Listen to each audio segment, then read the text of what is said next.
On Guido Talks this week, we reveal new footage that shows business-friendly Keir Starmer supported overthrowing capitalism.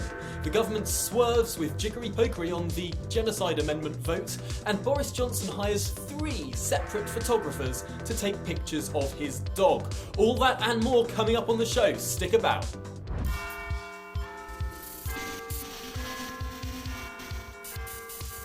Hello and welcome to another episode of Guido Talks, the show where we review the week of news on the Guido Fawkes website.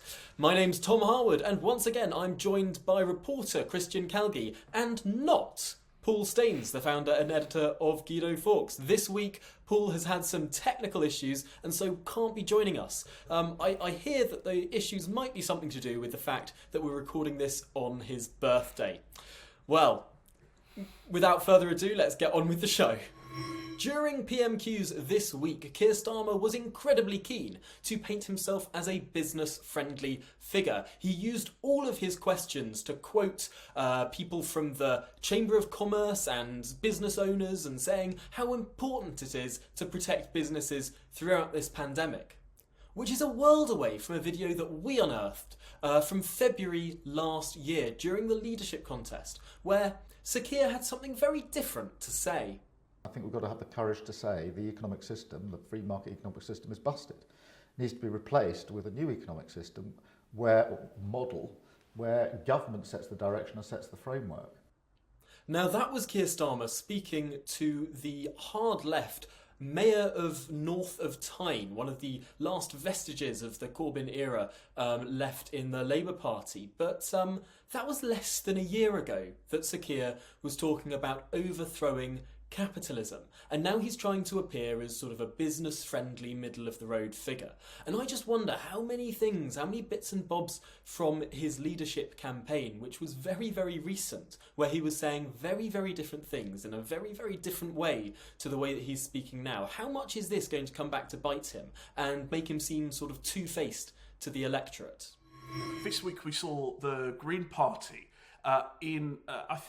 overtaking the Liberal Democrats because there's a lot of spillage from the Labour left. We saw 2 minority Labour activist groups go on strike over campaigning for Labour ahead of the May elections. We saw the grassroots Black Left and Labour Black Socialists both saying that Starmer is being an absolute shambles when it comes to anti-black and Islamophobic racism in the Labour Party. And we saw Starmer's own old legal group, Socialist lawyers, disavow him and say he's banned from returning as a member. And Starmer used to be the secretary of this group, so he's losing a lot of friends on the left, the middle and the right. And it's easy to see why, really, because Keir Starmer just doesn't appear that authentic. There was a LBC phone-in about a month ago where a caller spoke up and started spouting the most disgusting racist bile about the Great Replacement conspiracy theory about eradicating white people within Britain. And he just sat there and nodded. Now, any reasonable politician would try and challenge that sort of racism live on air. However, Keir Starmer is so desperate to be sort of taken as if he's, sort of wants to undo his lefty liberal image that he doesn't know when it's right to call out that sort of disgusting stuff or whether to just sit placidly by and nod along. It's clear that he doesn't have any principles when it comes to this. Now, this week in the capital we had some interesting news, and that was the Mayor of London, Sadiq Khan, announced the membership of his new Statues Review Committee. Now, this committee is a group of people, a commission of people, who are going to go through and look at the historical landmarks, street names, all the sort of things around the capital and try and make it more diverse. This was announced initially in the response to the Black Lives Matter protests in the summer. Now, one of the people who caught our eye on this commission was a man by the name of Toyin Agbetu. For those of you who haven't heard of him, if you give his name a quick Google, you can soon see that this was a man who interrupted a service in the late 2000s commemorating the end of the slave trade by heckling the Queen. and shouting at the Queen and the assembled clergy, as well as being restrained by a team of security while he thrashed around. Let's have a look at the video. As he approached, the Queen looked up. He stopped at the bottom of the steps, at the top of which the Queen was seated. Let go of me! You said to me, let go of me! Let go of me! The service came to a halt. The congregation watched as, still standing a few yards from the Queen, the protester W.H.O demanded that Britain issue a formal apology for its part in the slave trade. If the word sorry is so hard to say, and you, the Queen, can you let me go? I'll punch you out. You're a disgrace. Now you can see him there violently threatening the security, as well as shouting horrific things at the Queen. This is the kind of person who has been placed on this commission to decide London's cultural landscape. It really beggars belief, doesn't it, Calgie? It's quite remarkable. I was told the other day, it was a very logical thing, that actually the only people from this sort of era who are actually being punished with their statues now up for debate are the philanthropists, the people that, yes, made money out of the slave trade, but then tried giving it back to the community. In fact, all the people who went into the slave trade and just kept the money in the family and built up massive country estates and didn't give anything back to the community are actually, their legacies are intact, and it's quite a bizarre sort of rule of life there. Well, it's a tricky situation all round, isn't it? Because in the summer, Sadiq was put out a statement saying that he wanted to remove any statue with links to slavery. Now, unfortunately, the history of this country is that quite a few people who were prominent and who had statues back from the 1500s, 1600s, 1700s, you could find links to slavery, not least with regard to London's oldest statue, which is of Queen Elizabeth I. Now, it was Queen Elizabeth I who funded, unfortunately, some slaving missions. But does that really mean that we should tear down her statue? It seems that there are going to be some incredibly arbitrary lines drawn here. And it was interesting to see when the commission was announced, they put out this statement saying their primary focus will not be on taking down statues. Now, they didn't deny that they would take down statues, but they wanted to talk up the nice and righteous objective of putting up more diverse statues. That's, I think, something that everyone can get behind. Everyone can get behind honouring, for example, the Sikh troops who fought for us in the Second World War, and so many more people who probably should have more representation on the streets of London. But they didn't deny they would take down statues. And I think that that's something that is deeply worrying, especially when the Commission is staffed by people who clearly loathe just about everything that this country stands for. And clearly we are heading for some sort of slightly major clash, because the Department for Local Government and Communities have really been putting out a lot of stuff on this recently, briefing multiple papers that there's going to be new laws and new restrictions, and they're going to be intervening. We've already seen Robert Jenrick intervening with a couple of statues being proposed to be taken down in central London, and it's going to be a very interesting argument to play out and see who wins.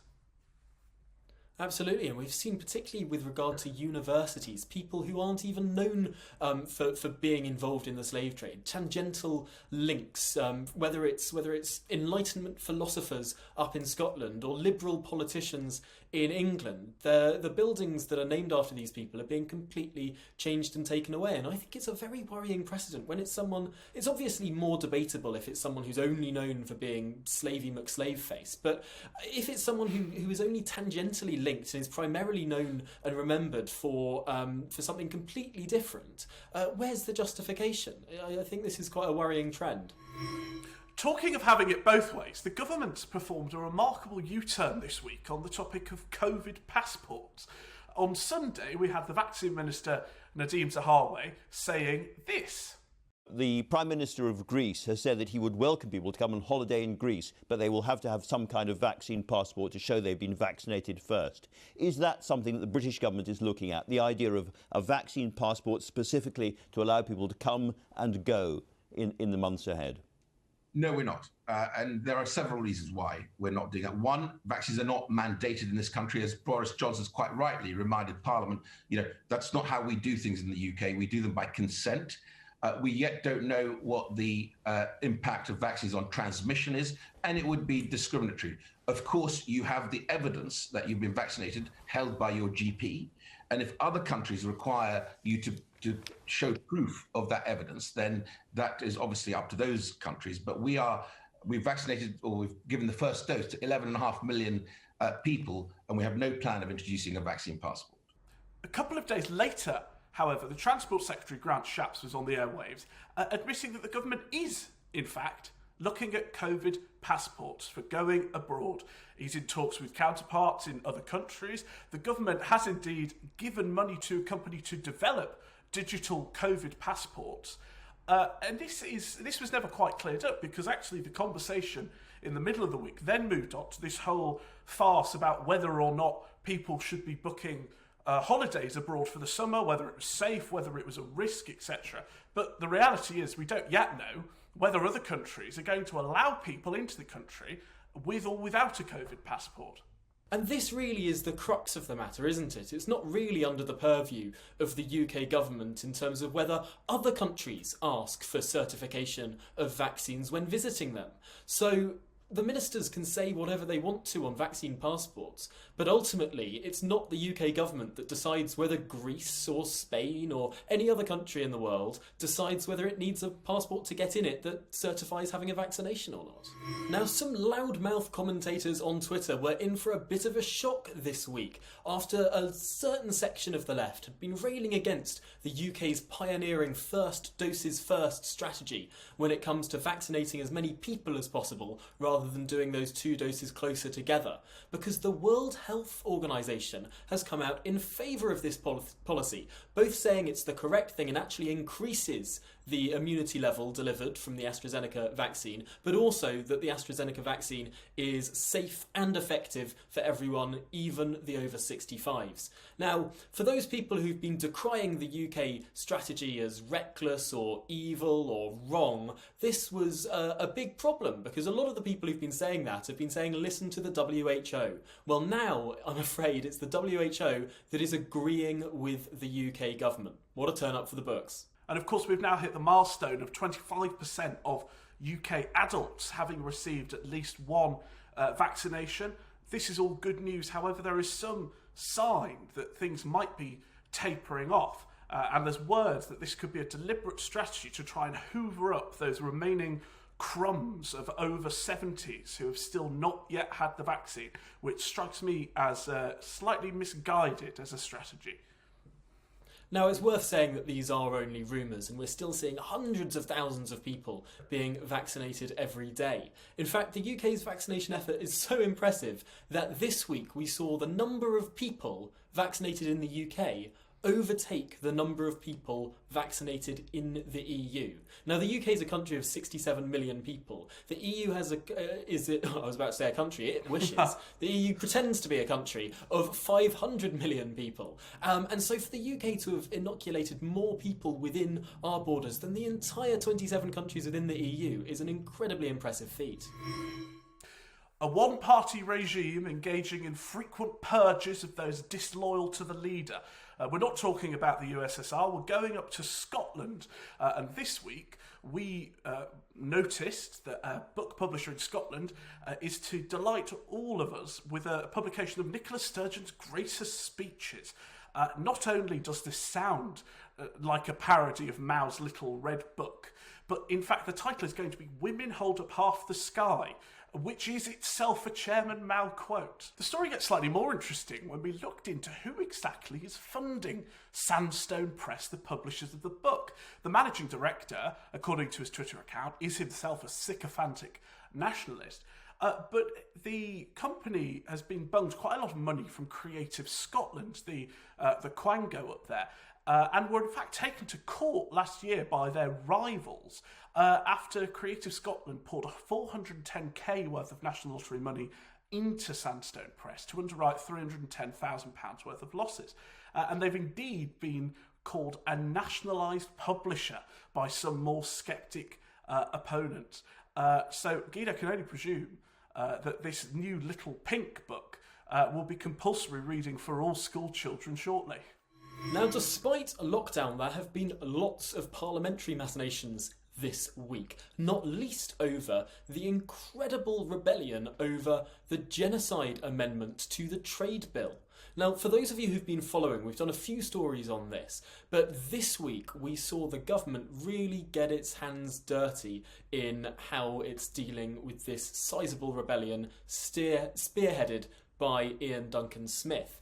Now, basically what the Genocide amendment to the trade bill is trying to do is say that we shouldn't sign trade deals with countries that have been found to commit genocide. Now, the government does agree with the general premise of this, but there's a massive disagreement in terms of who gets to decide what genocide is, who gets to write the definition, who gets to say whether a country is committing genocide.